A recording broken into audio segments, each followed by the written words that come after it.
Voy Joni, yomon charchadim.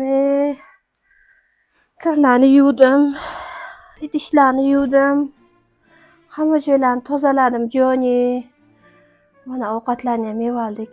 Hozir sizga desert olib kelaman Joni. Juda bu dinichka nito. Juda g'alati.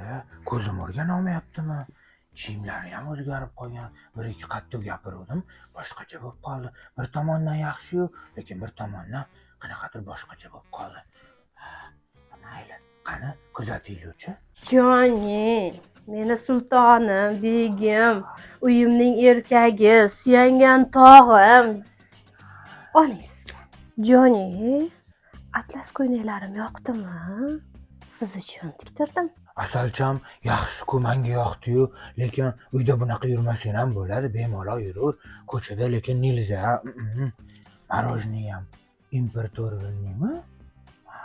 Yaxshi. Joni, mana siz qizg'anganingizga men o'zgardim. Hamma kiyimlarimni o'rtoqlarimga, jiyanlarimga berib yubordim.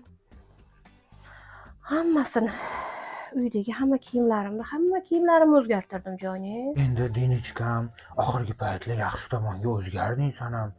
Nima desa bo'ladi, oyi. Yaxshi. Aytganlarimni qilyapsan. Endi uy erkagi men bo'lganimdan keyin meni aytganim bo'ladi-da.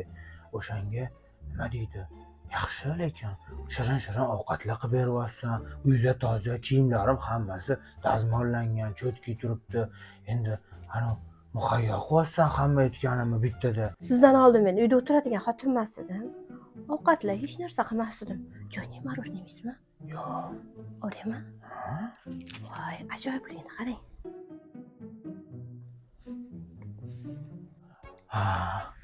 Asalcham, o'zi shunaqa narsalar yoqadi deysanga, shirin narsalar demoqchiman.